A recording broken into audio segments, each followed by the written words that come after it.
Hello. Yes, can everybody hear me? Hi. Hi everyone everybody. So I'm Angel Kinan. I'm gonna be moderating this panel. We did it yesterday for the filmmakers. Today we're doing actors. So you are in for a nice treat. And tomorrow they're doing the writers panel. So welcome to Los Angeles Philippine International Film Festival actors panel. Um, so we're in for a nice treat today because we have a variety of actors here. One from the Philippines, from Italy, like, and two from local here in Hollywood. So we're gonna be hearing a lot.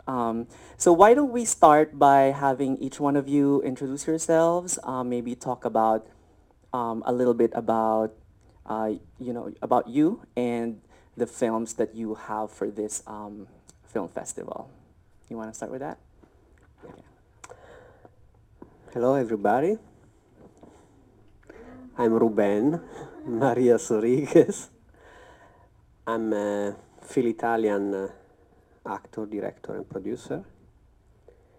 And I started in Italy, I worked in Germany, and then eventually I moved to the Philippines, and I opened a film production company there. So the film entered in this festival. It's my first film produced in the Philippines, Wow. but it's my third feature.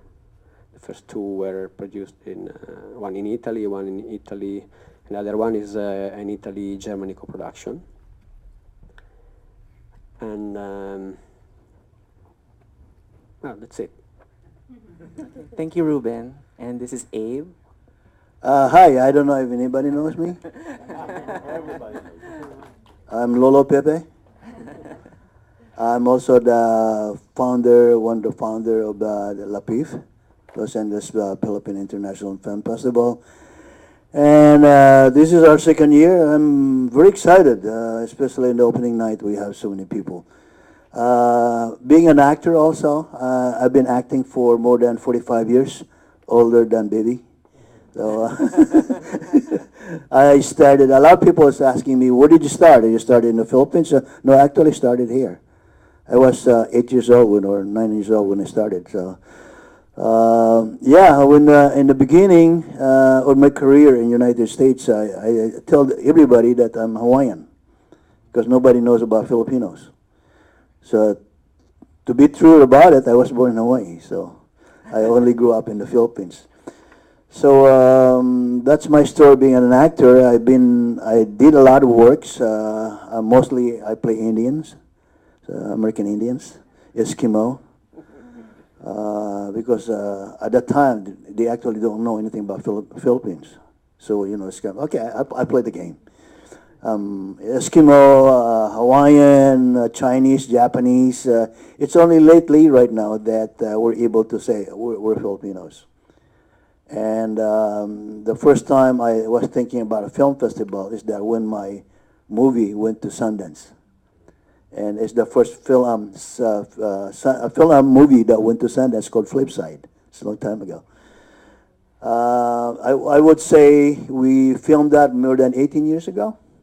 Then it took another 2 years to do the process and something like that. Then finally they got our film, not in the Asian part of it, but Native American.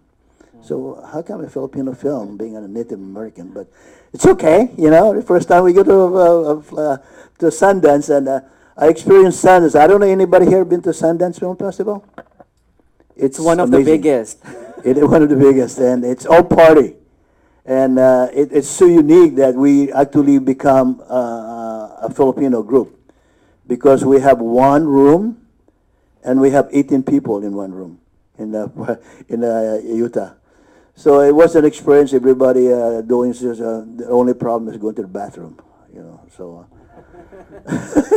can you imagine 20 people going to one bathroom? That's So, very That's well, the you reality. become a community. So that's the time that I was thinking about Filipino Film Festival. Do you know that there's a film festival in LA almost every week, and there's no Filipino. Mm. until we did this. So now the whole world knows about us, about LAPIFF. So now we only have to find the money to do this. So I'm keep very glad supporting. that all you guys in here that experiencing what we're trying to do with the community about showing Hollywood, Filipino, Pinoy wood. I'm really thank you God that it's happening. So I want to thank Dr. Buffel, one of our board member, and Lo is starting to help us, and of course my son is all over the place. I don't know where he is. And Angel, thank you. Thank you for having me here. Yeah, and of course Sheila for Sheila. putting me in her movie. It will be a sequence. She's gonna tell you about that. Yeah, Tita is a board member also. She's a professor in UCLA, Tagalog, and my friend Reuben. So there, and I'm talking too much. Oh, locals muna. You want some local? Okay. I'm so honored to be here on this panel with all these veteran actors. So basically, I started as well, like Abe, as a kid, doing it, always dreaming about it. Even though my dad said, you're not blonde, you're not 5'10", blue-eyed, you can't do this. What are you doing? My parents are both nurses. So I was always having to go against the grain and fight for what I really wanted. So I've been acting since I was a kid, first in theater. And I was very fortunate to be in a predominantly Asian high school, so they actually could cast me in the lead of Carousel. I played Julie Jordan, which is the most white name out there, but they put a Filipina in it, so I was very honored. That was my first real leading role. And then from there, I just continued in believing in myself, even though everyone told me, no, this is not a viable career. And then I went to grad school and forgot about acting. But actually, the actress I cast in the movie Lullaby that showed the other day, she was telling me, because she became a mom, I was offered a contract in the Philippines, and then she decided to come back to America and marry her boyfriend instead of taking that path. And she's the one who brought me back into it. And I reconnected with my passion, and I've been acting since in Hollywood. My most notable credits have been on Ray Donovan, this indie film called Driving While Black, which is probably going to be released in theaters. You know how that is. They always say it's going to be released soon, but you never know when.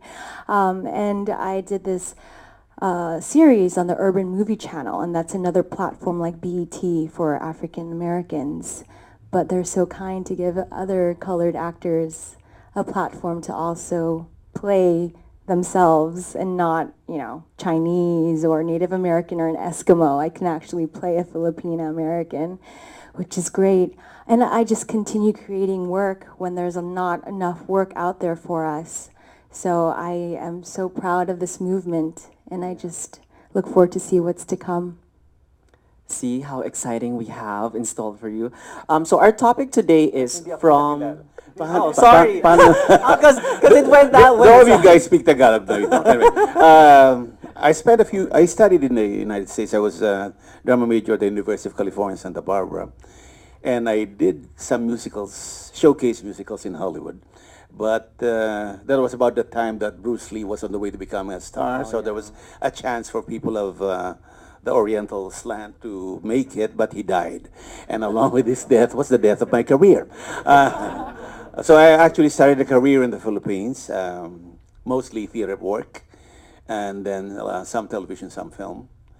Have been blessed with the opportunity to work with the legends in film, like Lamberto Avellana, who's a national artist, and Ishmael Bernal, another national artist. And I covered the three golden periods, the three golden periods of Philippine cinema. The third one was with Lav Diaz, who is famous for his slow cinema.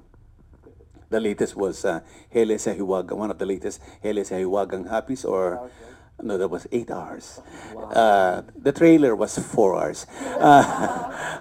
But anyway, it won at the Berlinale, a Silver Bear, where the president of the jury was Meryl Streep.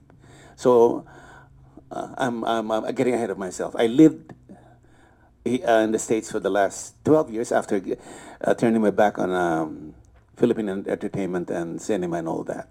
I got burned out. I got depressed. I went to the States and had my own style of American depression. I did. It was fun. You know. I never quite made it in American television or American film, but I did make some kind of a dent in American theater. A play I directed and translated into Tagalog was presented at the Inside of Ford Theater. It's about Filipino immigrant workers of the 1930s. So I presented it in both the English and Tagalog versions in repertory, and it was nominated for 5 different categories at the LA Weekly Awards for Best Director, Best Choreographer, Best Actor, Best Ensemble, Best Fight. And we won Best Director and Best Choreographer. So that's my one claim to fame. You can clap, guys. Thank you. But I was undergoing a terrible depression because there was no platform for my passion here in the United States. It was difficult at my age to try and fight the system.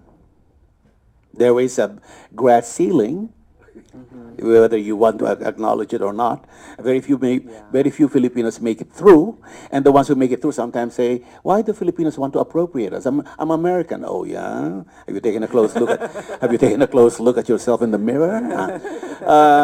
So he said, you break through, and you are telling us in a sense that there is hope. So don't deprive us of that joy of celebrating your talent and your ethnicity, because that's a part of us. Anyway, long story.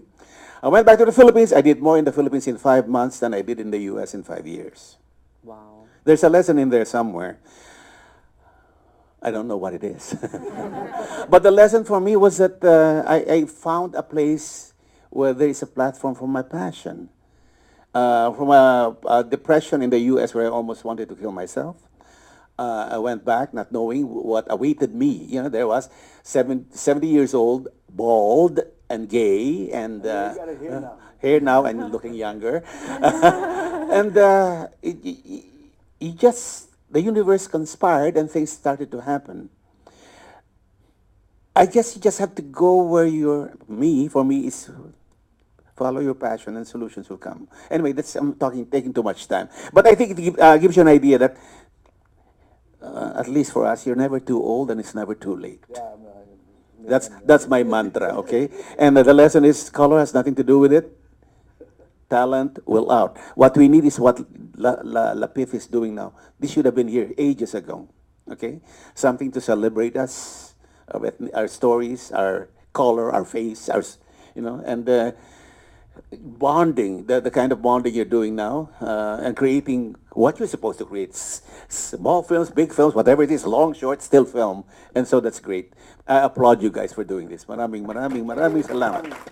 Well, thank you for being here. I want to mention also I'm a big fan, like before, of Home Along the Realist, and and he was part of that. Our topic today is from aspirations to action. What does it take to be a working actor? Oh, I know everybody knows about that, how hard it is. I mean, we already heard a little bit about it. So let's start with aspirations. What made you aspire to be an actor, and how hard is it to get to where you are right now? And anybody can start if you know. I will start because I have a microphone in my hand. Well, I never auditioned for any role because though I started as an actor, so I studied theater in Italy, 2 years academy, but at the same time I was studying directing. So I start, of course, to cast myself in my own shorts. Sounds familiar. And I was always the lead. So I started building my resume. So and then my first feature was an Italy-Germany co-production. It was a mafia film I shot in south of Italy and Germany. But there I didn't play any role because it was too difficult to shoot that film. I was also DOP and also executive producer. So my first real occasion to play the lead in a feature film was again in another film of mine. Where yeah, where and the first film that I produced in the Philippines in 2014 of Sinners and Saints, and it's the film that was entered in this festival and will be showing tonight at 9:30. So in this film, I produced it, I directed it. I'm playing. I played the lead, and I edited, and I always also distributed partly. But I did the right thing because I won several awards. Best actor in Manila. Again, we can clap for Then that. also in India, Malaysia, in a festival in Hawaii.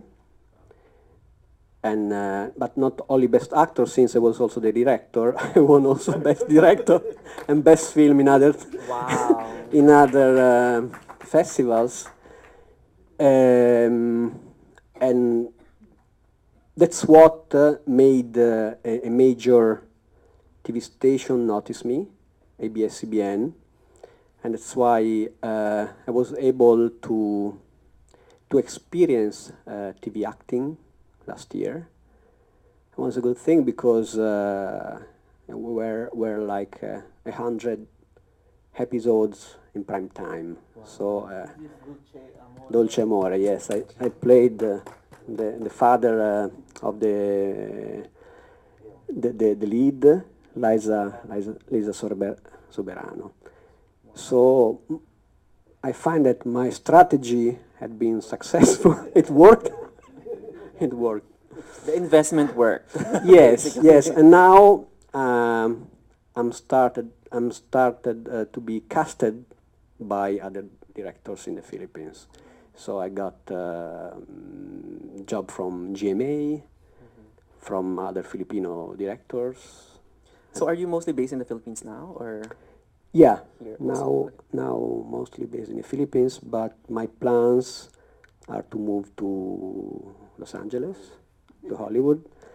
I have friend producers who I met in Cannes, because since I'm a director, but I'm also the CEO of my own production company, I go to film festivals, the film markets, so I go to Berlin, I go to Cannes, I go to Hong Kong, I go to Busan, so I get a chance to meet a lot of industry professionals.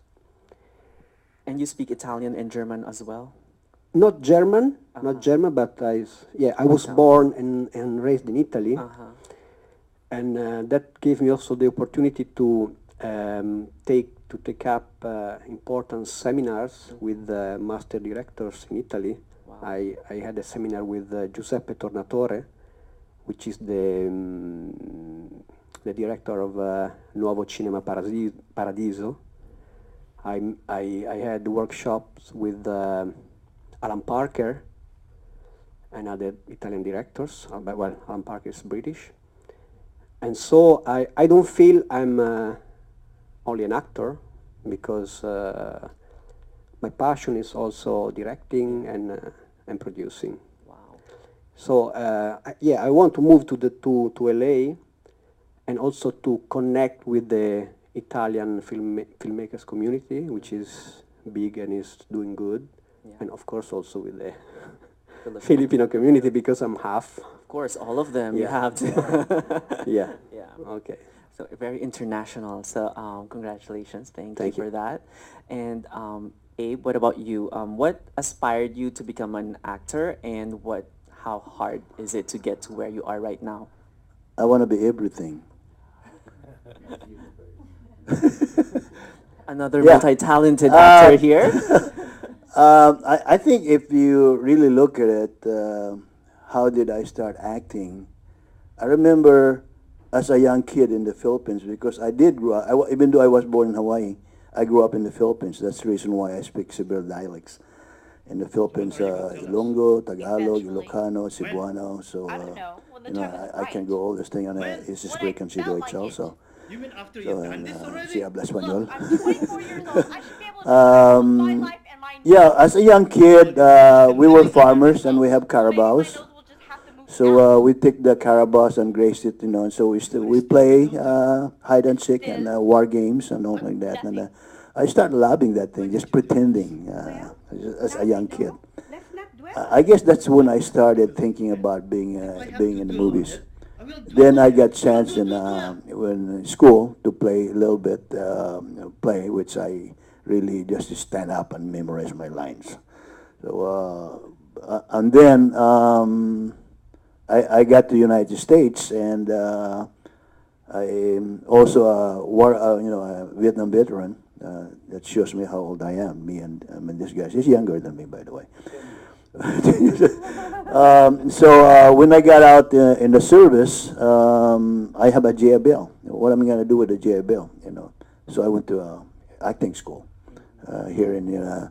So I took some in Strasbourg, like that, and after that, I did some theaters, small theaters, and that's what everybody say. If you're an American, you have to go to theaters. So I did that, and unfortunately, I didn't finish acting school because while I'm acting school, I'm getting cast. So I'm working right away. Not a big one, but again, I am playing Japanese, Chinese, except Filipinos, and Eskimos, and all like that. So that's when it started. Then reality came that I can't get a job. I mean, small one, I could do that. So I quit. The first time I quit acting. So that's probably about 5 or 10 years in between. So I think I quit twice in the acting business because I have a family, and I'm the type of person that's responsible to take care of my kids and my family. So I will look for a job. So right now, when people ask me, how do you stay being an actor? You got to get a job, to pay the bills. So that's the reality of it. I kind of believe when you say, I'm an actor, I want to stay being an actor, and that's all I want to do. But in reality is that in Hollywood, there's 130,000 members of SAG. And there maybe only 2,000 are working. Now you understand why you didn't cast, right? But yeah, I go to audition. I do a lot of stuff like that. I have a good agent, and mostly technically I do a lot of commercials. I just how do you do the commercials? Just put a big smile. That's all you gotta do. So I get. In fact, right now I have a commercial running with Samsung, which is paying very good. Movie-wise, I get call from a lot of people. They seen my work, so they just cast me without auditioning. Wow.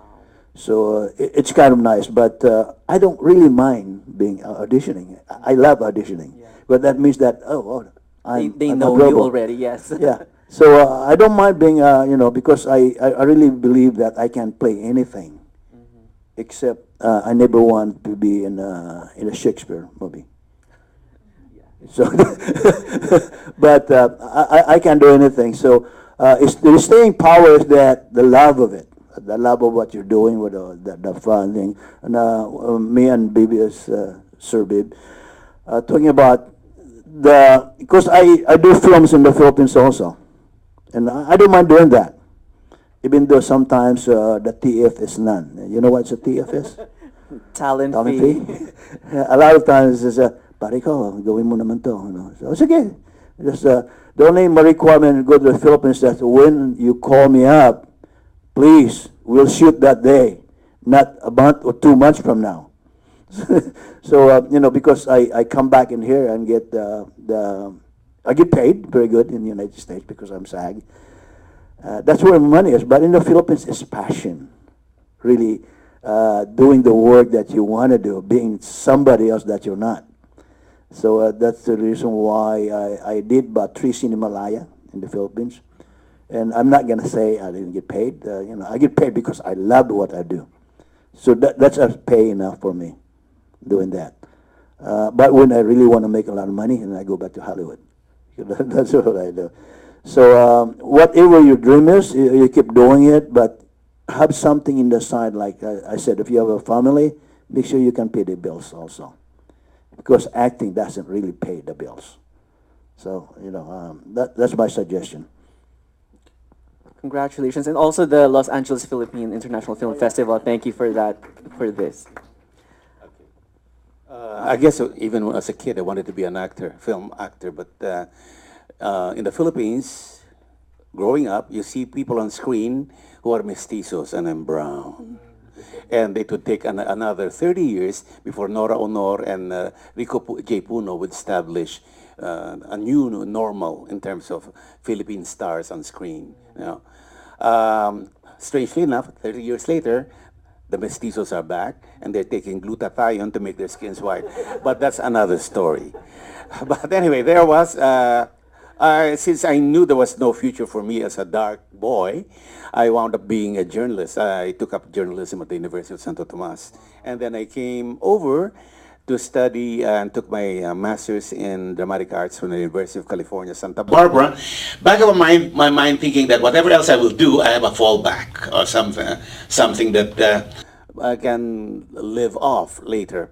It will take another century before I could use that. I am now teaching at the University of the Philippines, the University of Santo Tomas Graduate School, and the Meridian International College in Taguig.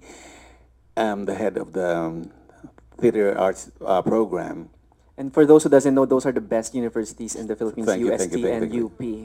And why am I mentioning this? Because Abe was talking about a day job, some kind of source of sustenance. You will starve. Wherever you are as an actor, you will starve unless you're rich like this guy here from Italy. Who can produce and direct and edit and star in his own film. And probably buy out the whole house for I have something to say about it, because But I don't produce only with my money. that's the resourcefulness. And another thing, it's not always true that you starve if you act, because it depends. Okay. What gig you get. You're lucky in that sense. We're talking about our story. You are the blessed one. In the Philippines, as I was saying, the talent fee is very small. Okay. So it's my teaching that subsidizes my work in indie films. The indie films in the Philippines is the new mainstream. Philippine movies, for all intents and purposes, is practically dead. Wow. They do. There was a time when they were doing 500 films a year. Now they're down to 50 or 20. Wow. It did about 4, so not bad. But you see, our indie films are only starting to build a market, an audience. So I'm kind of rambling. There's a whole lot of story to tell when you're 72 years old. So let me refocus. The important thing I learned throughout the process, I knew my passion was I wanted to be an actor, is I had to make myself competitive. I had to empower myself so that I can compete in the workplace. Okay, so I take workshops. I grab any opportunity to act on stage. I read, I watch movies, good or bad, to find out what works and does not work. You have to be a lifelong learner if you want to get any kind of value from the experience. The journey is gonna be always bumpy. It still is bumpy for me. I had to turn down a Brillante Mendoza film to do LAPIFF. Can you imagine that? Me turning down a celebrated director. I've been wanting to do a film with him for ages, and finally the opportunity came, and I had to say no. You see how But he wouldn't have been here today. but the thing that I've learned to accept is if it's meant for you, it's gonna happen. If it's not, it's not. There'll be another chance, because right today it came out on Facebook that we're celebrating our, how do you call it, FB anniversary? You call it? We're 8 years friends on moments, like yeah, the moments, and I Facebook said, moments, and I memories. mentioned there that I'm here. I'm missing the opportunity to work with him, etc. And he messaged me and says, "There'll be another chance. See you soon." That's the other lesson I'm trying to share with you, is that you have to create the opportunity. You cannot wait for auditions. You cannot, look for workshops, and you have to network. This is networking. Mhm. I Full offer now because of this. it's and then you have to know when to say yes and when to say no. But no, there's, what we say in Tagalog, walang masamang. I'm not sure. You're not sure. You learn from everything, terrible, rotten, or what. You learn something from it. There's always a takeaway. You just have to discern what it is, so you can move on with a little bit more empowered. Now, would I come back to the States after what I'm doing in the Philippines? In the Philippines, most movies are being filmed with the intention of succeeding in film festivals. I've been back in the Philippines for 3 years. As I told you, I did more in 5 months than I did in the US in 5 years. In those 3 years, I did King Lear. That's not a film, but at my age, to do King Lear, as soon as I got back to the Philippines, is a major thing. And right now, four of my indie films are showing in festivals in different parts of the world. Purgatorio, my first lead role at age 71 with Derek Cabrido. Larawan is now showing at the Tokyo International Film Festival. Again, with the national artist Rolando Tino's script, the story from another national artist. This is bragging rights of an old man. But what I'm saying is, I allowed myself the opportunity to try something different. As I told you, I went back old, depressed, practically homeless, and I just sent it out to the world and to the universe that I want to do something that I'm Talk about passionate about. passion. Things started falling into place. It's one indie film after another. Why am I saying this to you all as well? You have Filipino connections. Make use of it. If you have to travel to the Philippines and work there, find a way to do it. Indie films, there are, I don't know how many festivals, local festivals are going, a lot. And a lot of indie films being shot the whole time, and workshops every week. So you will come up with a question agad. We'll have the question and answer in a Later, little okay. bit, yeah. Sige. But sometimes a matter of who you know, right? But there are also Facebook pages about auditions, casting calls, etc. But that's important. Who you know is a very important thing. But also, showing up is a very important thing also. Knowing when to be there and being prepared. Ang dami ko sinasabi. Balikan nyo na lang ako mamaya, o kaya sulatan nyo ako sa Facebook. I think we got the answer in terms of why you aspire to be an actor and what you did to get where you are. I'll sum it up. If you can live without acting, then you should not be an actor. I don't think I can live without acting. That's why I'm an actor. Okay, Sheila. So Ditto. you remember the question, right? Why I aspire to be an actor and what keeps me in, basically. Or what have you done to get to where you are right now? Okay, so I grew up. So basically, I had a rough beginning. I almost died when I was born. I was a blue baby. I popped a hole in my lung. And my mom always told me there's a reason why you're still here.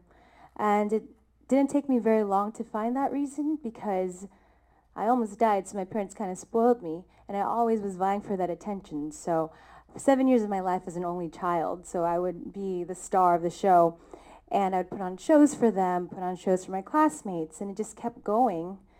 And then what happened was my grandparents from the Philippines, they lived with us, and my grandfather had kidney failure and he had dialysis, but I remember him always in his armchair watching John Wayne and his westerns and being transported into that TV set, and his pain was gone. And I saw the power of entertainment, and I wanted to bring that to people, that happiness, and transport them to a different place. And it just kept going for me. Did community theater as a kid. My parents didn't want me to, but I begged them for lessons until they couldn't handle me anymore. They couldn't handle saying no anymore to me. And with that perseverance and belief in myself and knowing what I wanted, I continued with that. You know, I had so many people tell me no. In fact, in high school, I never got a chance to even be a small role. So then I told myself, you know what, maybe I'm not ready. So I enrolled into singing lessons, and I did any community theater that would accept me. And then by junior year, I was cast as the lead role after not having anything before that. So I took that as a lesson for life now. You know, right now, under my belt, I had Ray Donovan, and I got that lead in the indie feature. And then I started getting auditions for cops because I play a Filipina cop in this movie. And left and right, auditions were coming can in. see True that. Detective, Jane the Virgin. I was like, oh my gosh, I'm not ready for this. I didn't book a single audition after. I was like on this climb.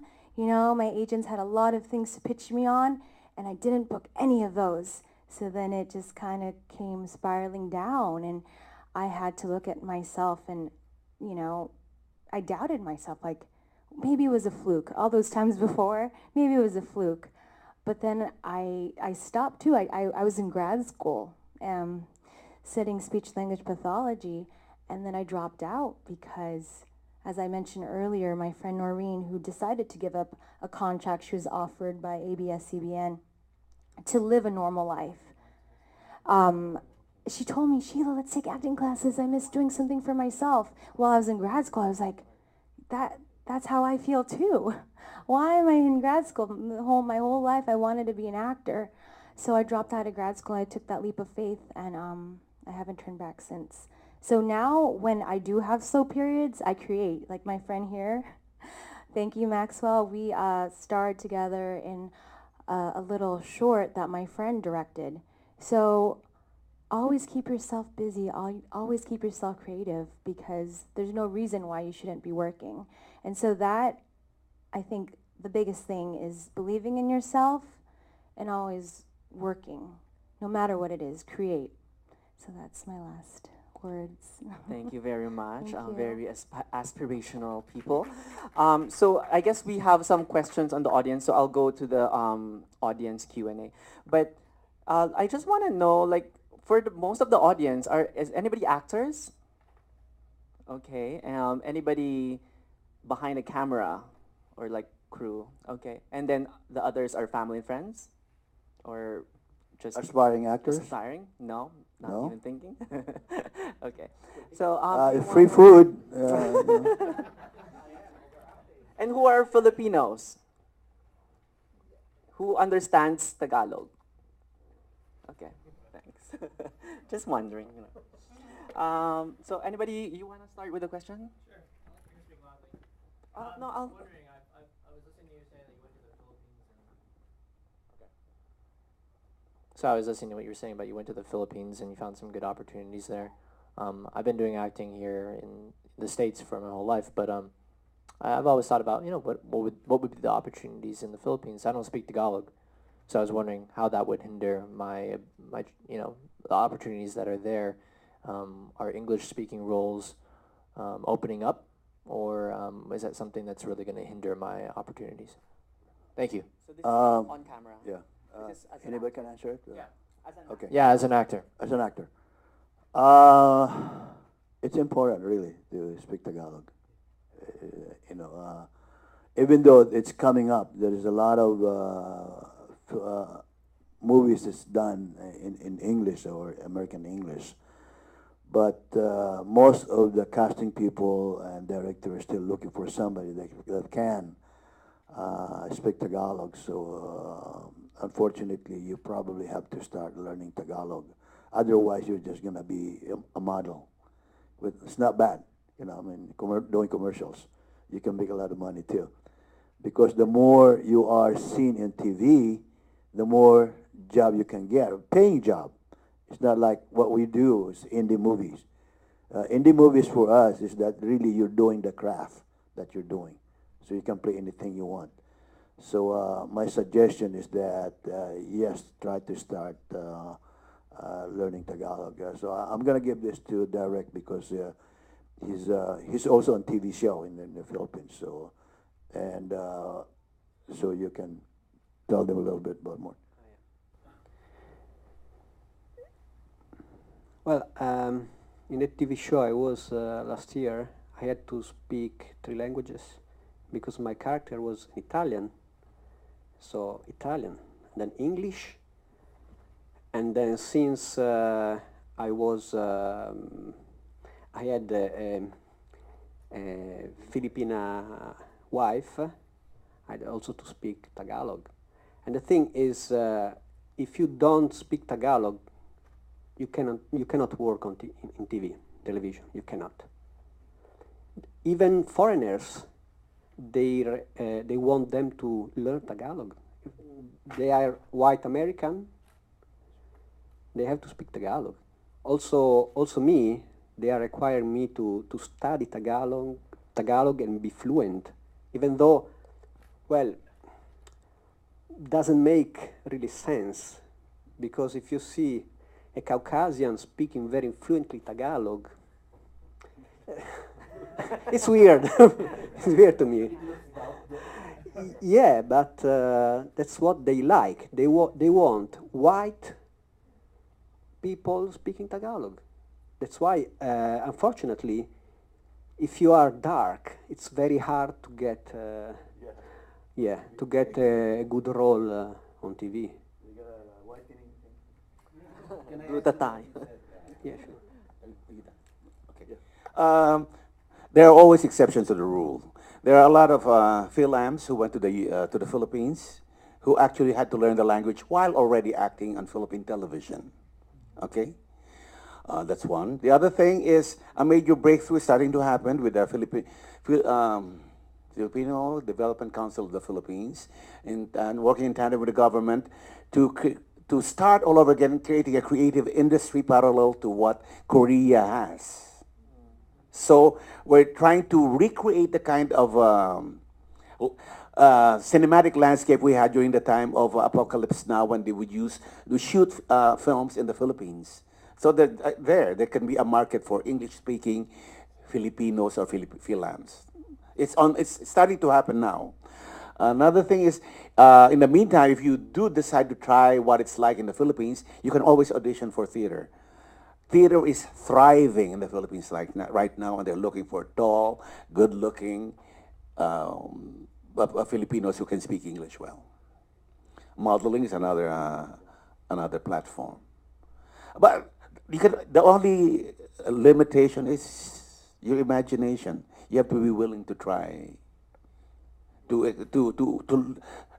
improve your connections, your networking, get your demo reels ready, and your resume and your headshot, etc., and start making friends. The festivals are endless. It's every month. It's like every month there's a festival somewhere. Okay. I don't want to oversell it, but it's happening. If an old man like me can get all the jobs I'm getting now, because when I came back, I had to basically reintroduce myself. I had a wonderful career before I left the Philippines, but people forget. After 12 years, the younger generation didn't know me. You know, I was doing a major play. My photo was all over the lobby, and this young man says, "Oh, Bernardo is still alive," and I was standing right behind him. I said, "Potang ina mo."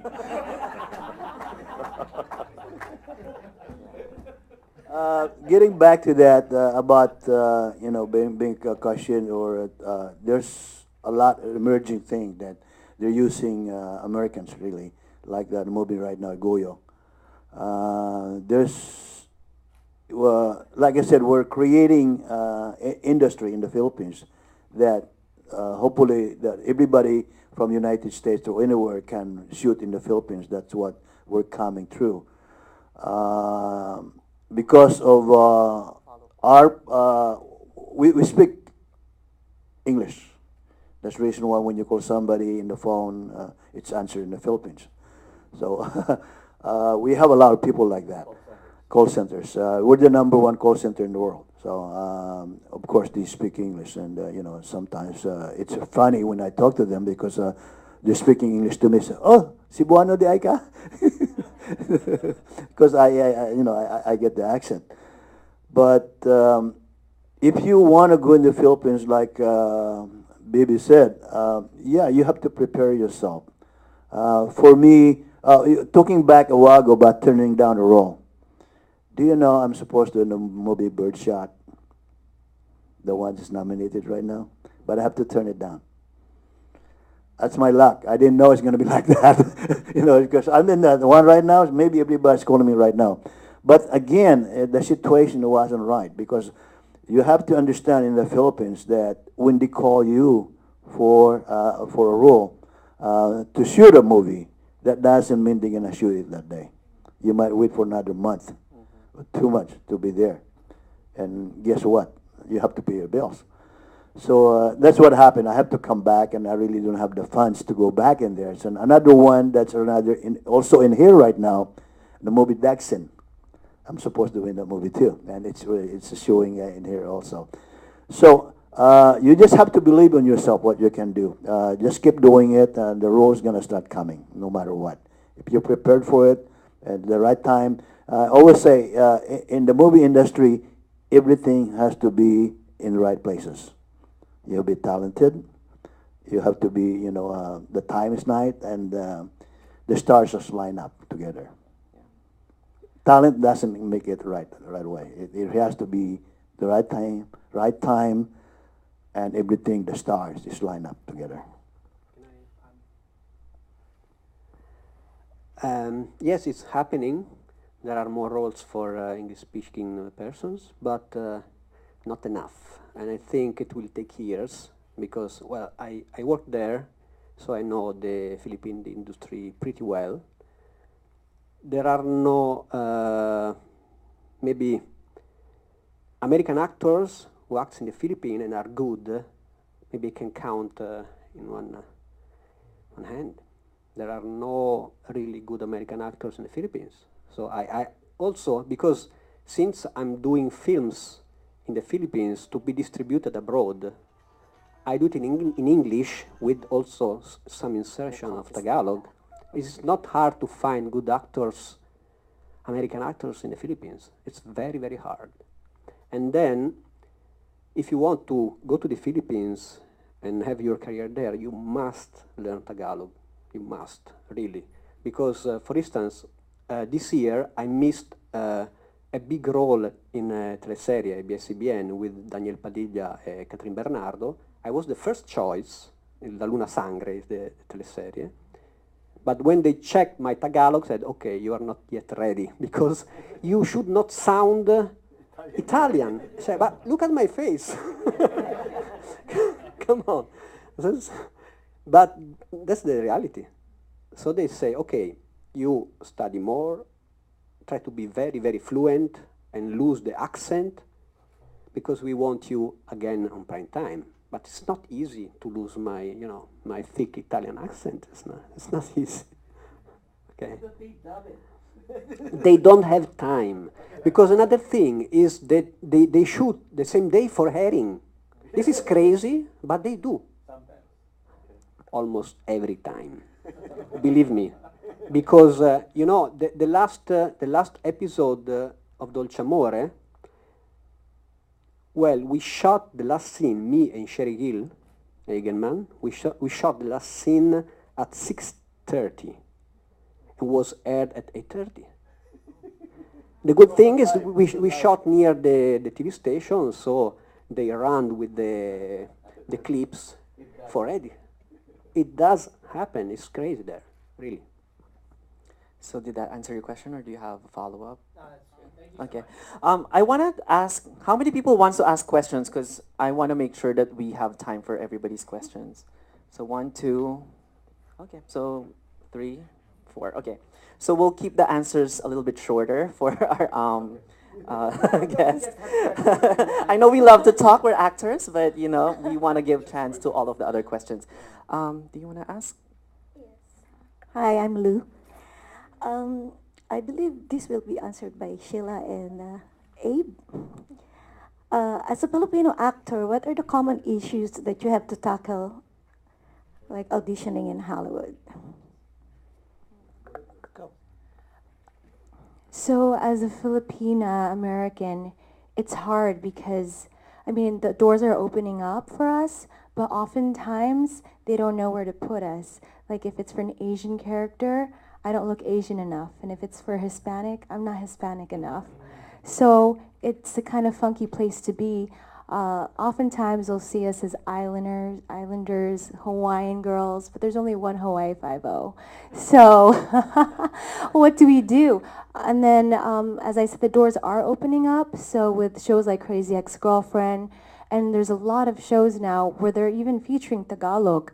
So I think now the challenges are not going to be as much as it was when I started in the industry about 7 years ago, where I was playing Latina, you know. I was playing all the other things that I was not. So now I feel there's definitely more opportunities for us. Like I said in the beginning, that I never really played any Filipino until I got Flipside. That was the beginning, but now the reason why about this LAPIFF also and Film Creative, because now we are creating our own. And I always say, in order for us to really get in there, we have to do it. We can't wait for somebody else to do that. But regarding getting roles and all like that, I still get, when I get an audition for Asian, to be honest with you, I don't get it anymore. I'm not Asian enough. I don't know why. I'm not Asian enough. Repeat again. Asian enough. So now the whole reason why the Film Creative and LAPIFF and all like that is to really tell Hollywood that they have to start writing about us, about Filipinos. Why Yes. don't we ask our friend here to write and produce and direct for Filipinos and tell our story? Actually, what he's saying really is what I've thought about when I was staying here. There are no stories being told about us because they don't really know about us. Filipinos who are rich should invest in Filipino stories and, and so we can see Filipino faces on screen. The movement that we're doing right now, so I hope that you're gonna start blogging about what's happening there. So the more we blog, you guys blog about voice, right? The singing thing. So we can do the same thing. If we blog about this right now, telling Hollywood, and that's what we're telling everybody right now about Birdshot. In order Birdshot has a chance for the Oscar, it's up to us to do that. Not Hollywood, but we have to start blogging. Hey, we have a lot of stories, and like the saying goes, what would happen to the world without Filipinos? Or the movie called "What Would Happen to America Without Mexicans?" Right? It's the same thing. The people, the world has to know what we're doing. We're so popular in the work area, in any part of the world.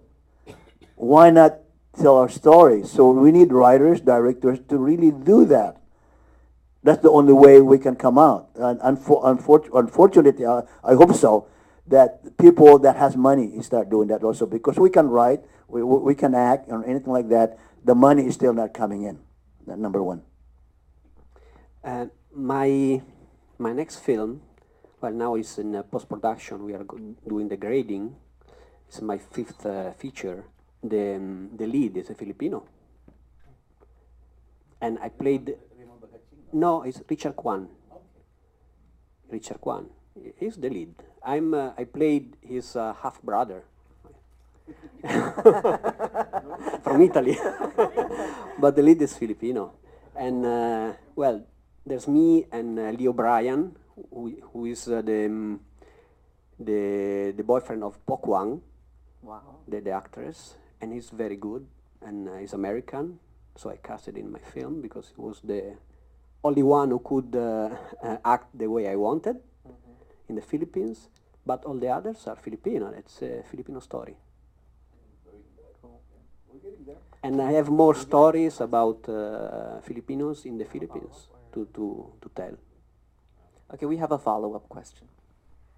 I guess you were right, Bernie, about they don't know about Filipinos, because just last week I was watching Chicago Fire, okay, and there was a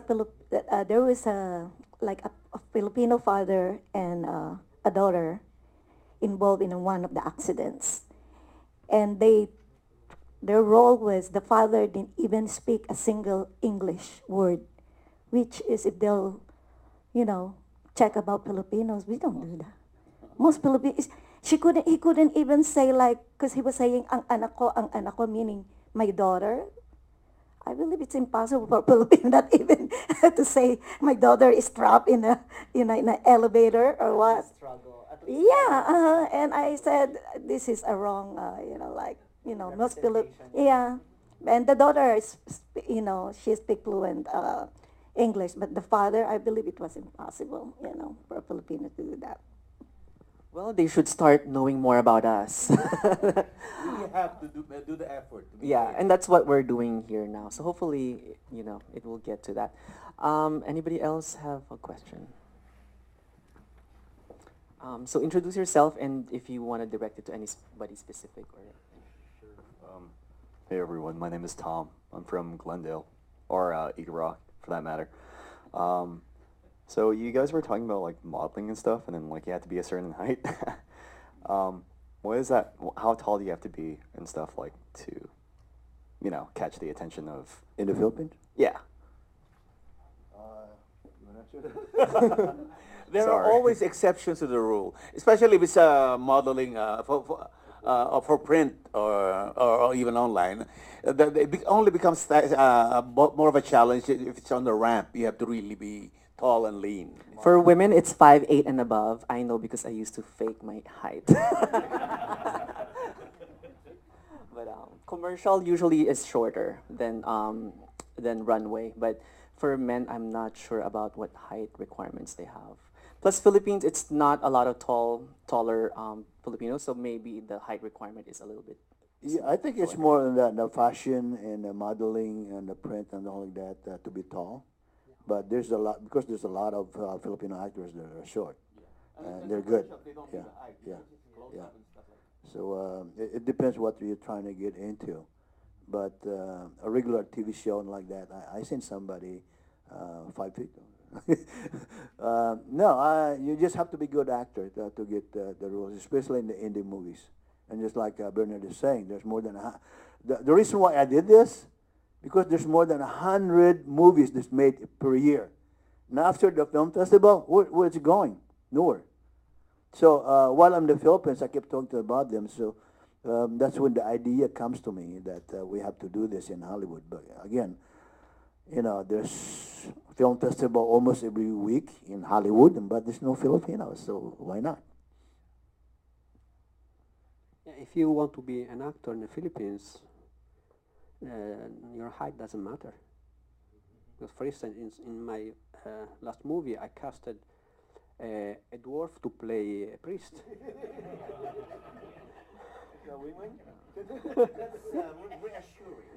Yeah, it can be even like this, it's not a problem, the height.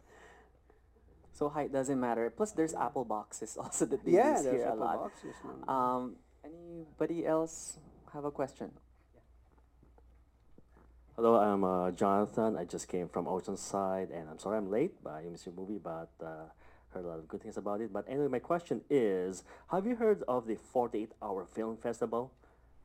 Because I wonder, it's global, and I wonder why the Philippines, who is very, very, very, I would say, movie-going nation, or doesn't have a 48-hour film festival. Because I search it, I look at it, and there's nothing. And this has been going on since, I don't know, time immemorial.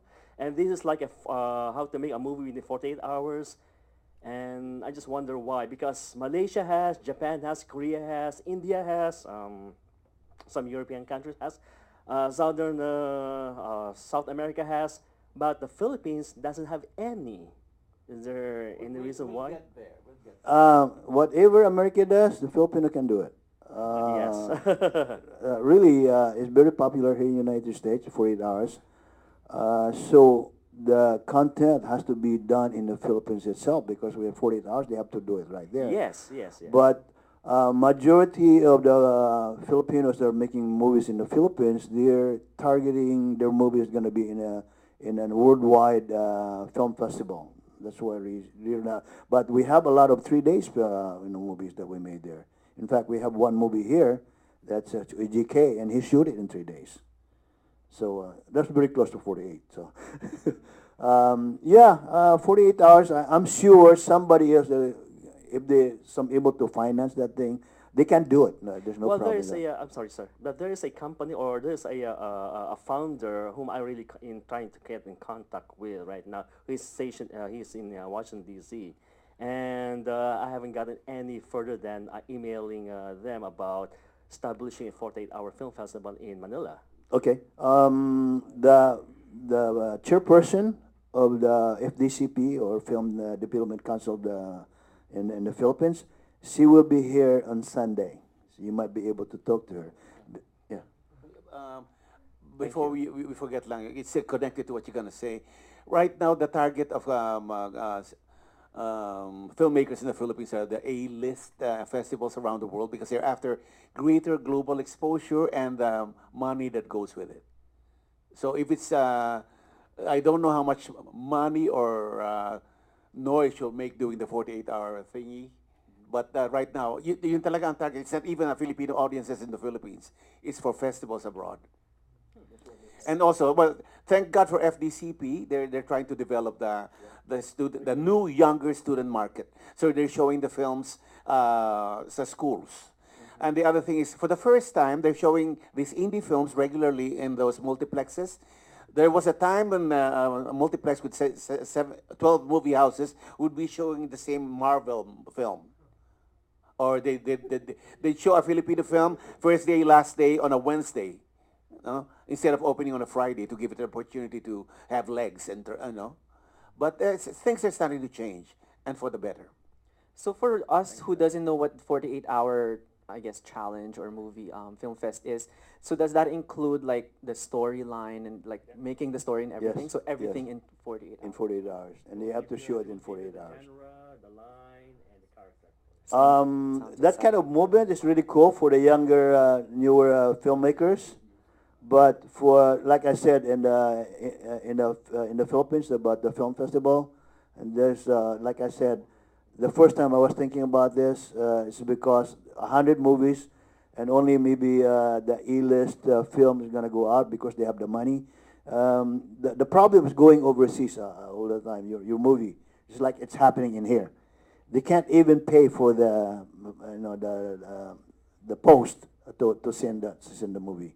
But that idea really, if you want to talk to Lisa, who was the chairman of FDCP, she will be here, and she's the one that can initiate that 48 hours. It's a beginning for for a filmmaker. Sounds exciting. Um, did they answer your question? You're good. Anybody else has a question? Hi, just thank you so much for everybody talking about all your different experiences. As an actress, I love hearing all the stories. So my question is this: I know how the acting market is here in the U.S. In the Philippines, is there something similar to the Screen Actors Guild, and how do actors get agents in the Philippines? I've always been curious about that. I know you heard so many negative things about the Marcos era, but it was during their time that the Film Academy of the Philippines was formed, and it's like the Filipino Oscars, and the guilds were formed: actors guilds, directors, production designers. Beautiful, very well organized, very well funded, and it's practically dead now. I directed the first 3 Academy Awards, so I got to really work closely with them, and it was beautiful for a time. But now, am I answering your question? More or less.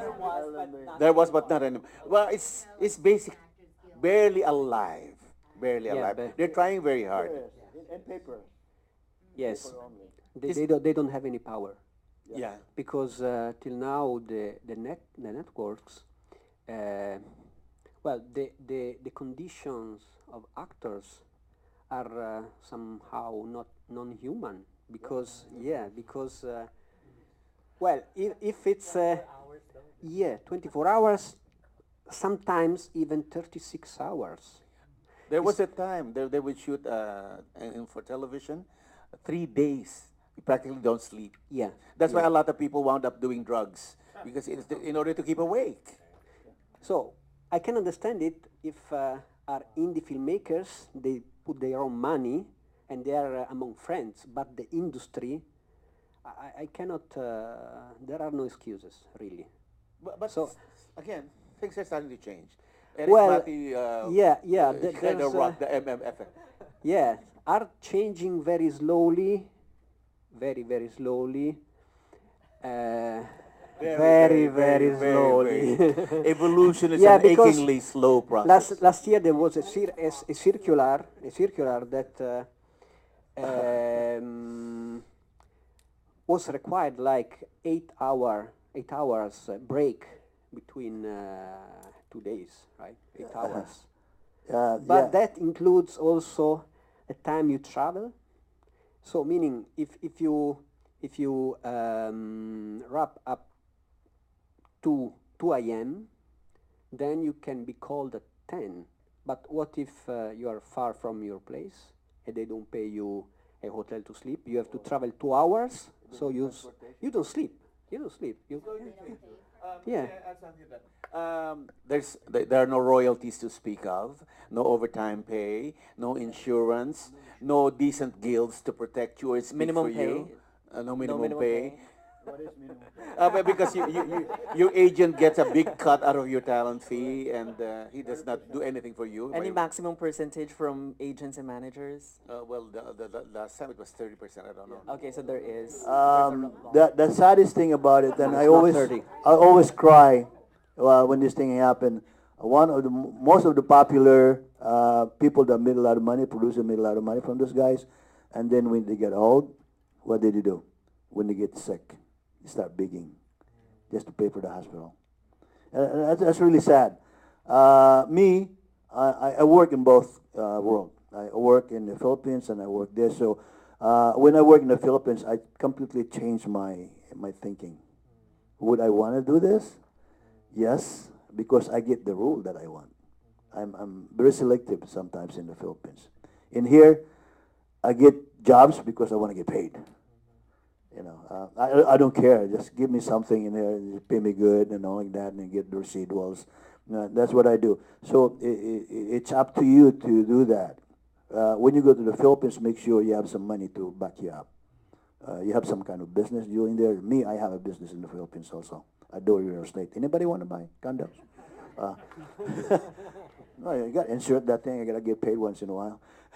So those are the things as an artist. You really have to dig in your heart what you want to do that. I'll take this opportunity to plug my film.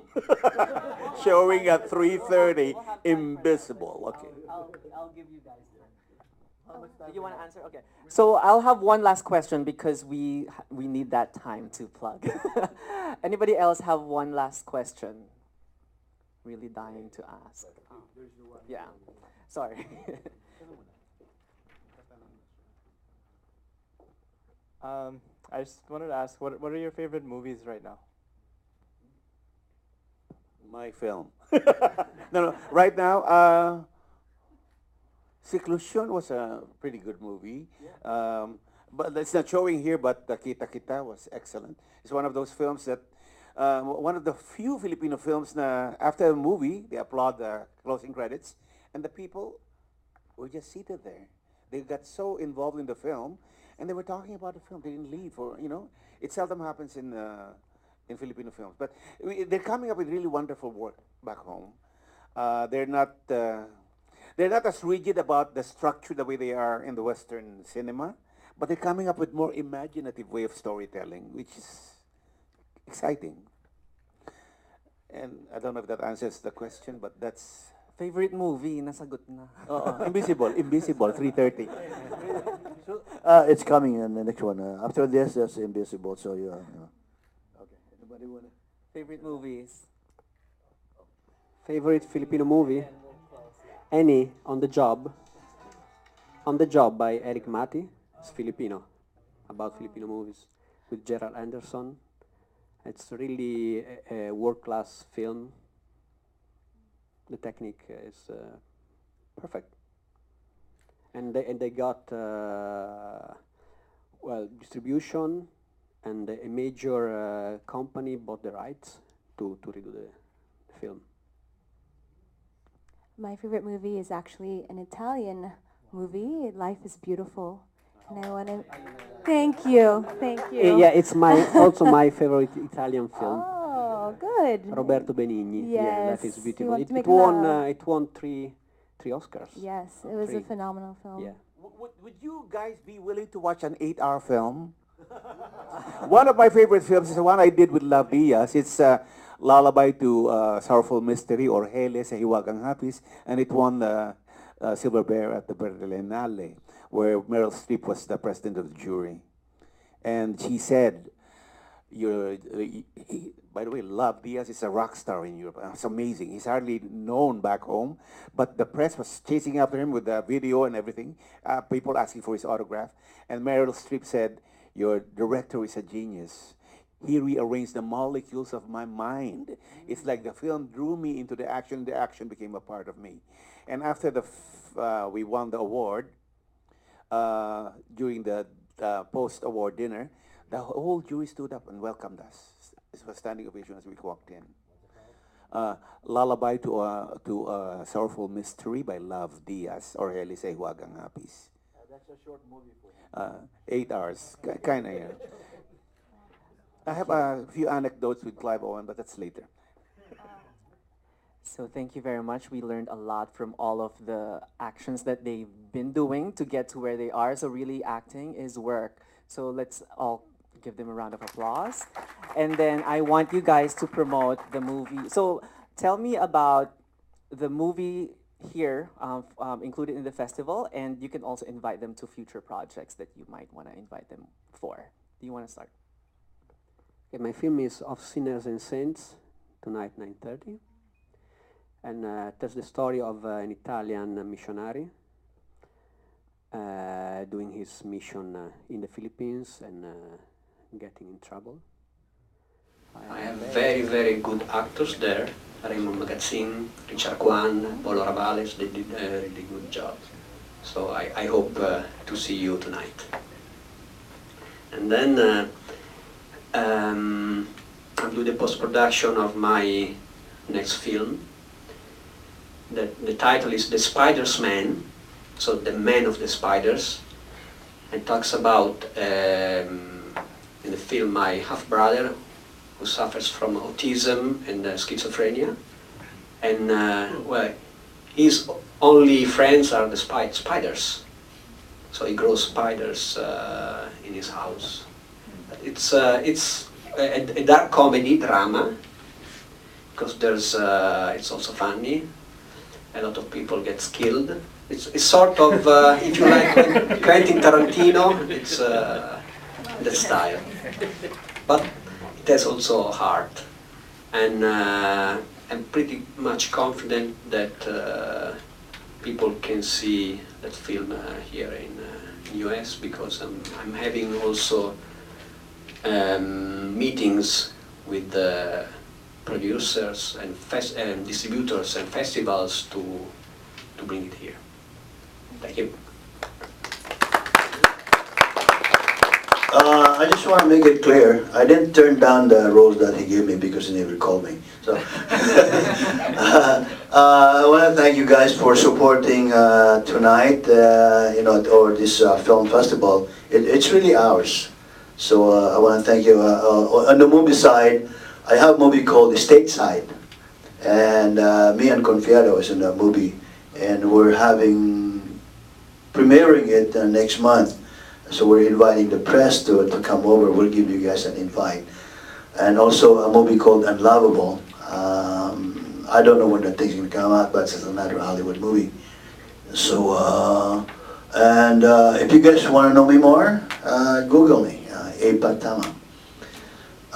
Yeah, thank you for coming, and that's the only thing about the movies that's coming out with me. And if any directors in here that want to hire me, just talk to me. Okay, thank you. Oh, okay. Don't forget, Abe is also in a short that I produced, my first big production that I spearheaded with a friend of mine. If you want to see Abe dance, this is the chance. It's going to be tomorrow at 1:45 here, and it's called Sequence. and it was a TV pilot that a friend of mine and I collaborated on, basically chronicling the life of a Phil Am coming from Cerritos, where And also, I forget the last one. Anyway, the film features two very, very talented young actors, J.M. de Guzman and J.C. Santos. Tremendous actors, you have to watch them. And all these, like me and Cesc Quesada, and Alan Dizon, another multi-award winning actors, won practically at least 25 International Best Actors Award. Okay, and what else? It's a story of the new Bagong Bayani, they call them, the OFWs, whose remittances are keeping the country afloat. And it's about the challenges of living among the diaspora, people away, uprooted from their homes, trying to make a better life for themselves. So, who among us do not know anybody, kamag-anak, kakilala, kapitbahay, who is an OFW? You have, okay, so it's our story, and it's beautifully shot by Boy Iniguez. It actually evolved from a one-act play, and the one-act play becomes a fifth act of the cinema. We created a backstory, and it's all shot in Japan, in Fukuoka and Hokkaido, and it's quite an adventure. It's one of the highlights of my life as an actor in film, and I would love all of you to see it this afternoon. Let's fill this up tonight. Come in this afternoon. Yeah, that's the main reason why I said no to Brillante Mendoza, so I can bring it here. Hand carry the DVD to Abe.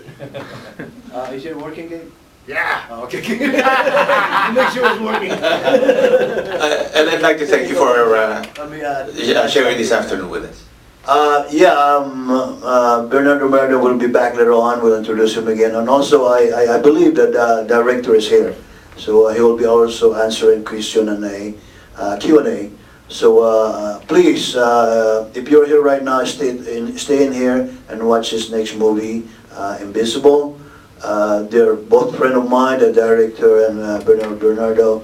In fact, my drinking buddy in the Philippines is Lauren Fajardo.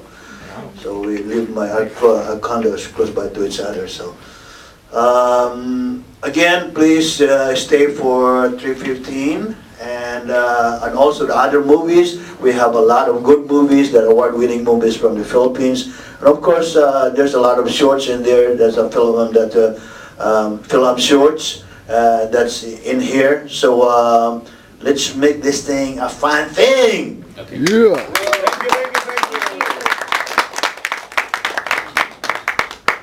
And again, thank you very much for coming, and I hope you enjoyed the rest of the film festival. Yes. Right. Let's stay for a photo. Yes, they did a really good job. So I hope to see you tonight. And then I'm doing the post-production of my next film. The title is The Spider's Man, so the man of the spiders, and talks about, in the film, my half-brother who suffers from autism and schizophrenia. And, well, his only friends are the spiders. So he grows spiders in his house. But it's a dark comedy drama, because it's also funny. A lot of people get killed.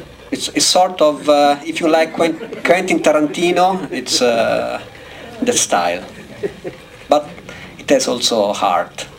And I'm pretty much confident that people can see that film here in US, because I'm having also meetings with the producers and distributors and festivals to bring it here. Thank you. Yeah. I just want to make it clear, I didn't turn down the roles that he gave me because he never called me. So I want to thank you guys for supporting tonight, or this film festival. It's really ours. So I want to thank you. Anybody else have one last question? I just wanted to ask, what are your favorite movies right now? my film. No, right now, Seclusion was a pretty good movie.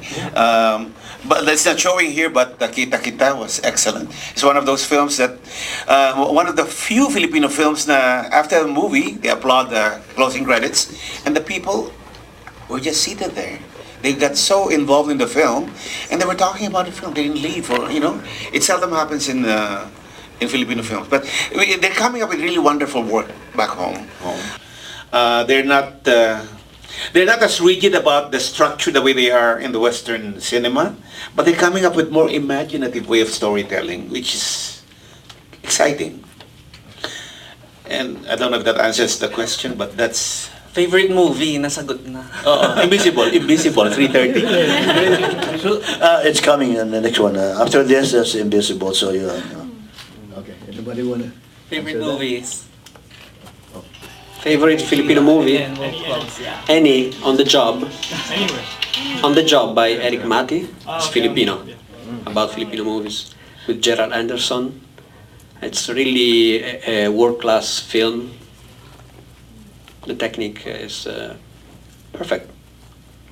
And they got, distribution, and a major company bought the rights to redo the film. My favorite movie is actually an Italian movie, Life is Beautiful. And I wanna, thank you. Yeah, it's also my favorite Italian film. Oh, good. Roberto Benigni. Yes. Yeah, Life is Beautiful. You want to make It won three Oscars. Yes, it was a phenomenal film. Yeah. Would you guys be willing to watch an 8-hour film? One of my favorite films is the one I did with Love Diaz. It's Lullaby to Sorrowful Mystery, or Hele sa Hiwagang Hapis, and it won the Silver Bear at the Berlinale, where Meryl Streep was the president of the jury. And she said, by the way, Love Diaz is a rock star in Europe. It's amazing. He's hardly known back home, but the press was chasing after him with the video and everything. People asking for his autograph. And Meryl Streep said, "Your director is a genius. He rearranged the molecules of my mind. It's like the film drew me into the action became a part of me." And after we won the award, during the post-award dinner, the whole jury stood up and welcomed us. This was standing ovation as we walked in. What's it called? Lullaby to Sorrowful Mystery by Love Diaz, or Elise Huagang Hapis. That's a short movie for him. 8 hours, kind of. I have a few anecdotes with Clive Owen, but that's later. So thank you very much. We learned a lot from all of the actions that they've been doing to get to where they are. So really, acting is work. So let's all give them a round of applause. And then I want you guys to promote the movie. So tell me about the movie here, included in the festival, and you can also invite them to future projects that you might want to invite them for. Do you want to start? Yeah, my film is Of Sinners and Saints, tonight 9:30. And tells the story of an Italian missionary doing his mission in the Philippines and getting in trouble. I have very, very good actors there. Raymond Magazzin, Richard Kwan, Polo Ravales. They did a really good job. So I hope to see you tonight. And then I'm doing the post-production of my next film. The title is The Spider's Man, so the man of the spiders, and talks about, in the film, my half-brother who suffers from autism and schizophrenia. And, his only friends are the spiders. So he grows spiders in his house. But it's a dark comedy, drama, because it's also funny. A lot of people get killed. It's sort of, if you like Quentin Tarantino, it's that style. But it has also heart. And I'm pretty much confident that people can see that film here in US, because I'm having also meetings with producers and distributors and festivals to bring it here. Thank you.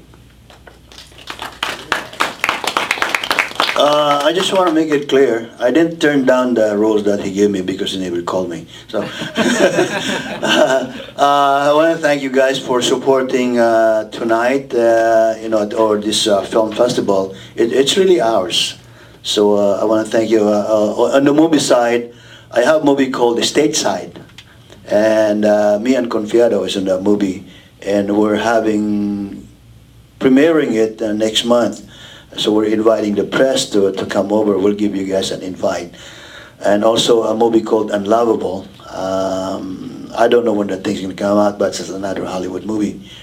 So, if you guys want to know me more, Google me, Abe Pagtama. Yeah, thank you for coming, and that's the only thing about the movies that's coming out with me. And if any directors in here that want to hire me, just talk to me. Okay, thank you. Oh, okay.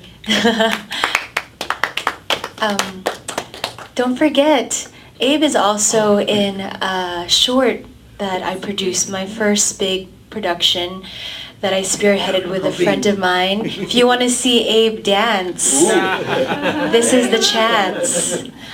It's going to be tomorrow at 1:45 here, and it's called Sequins.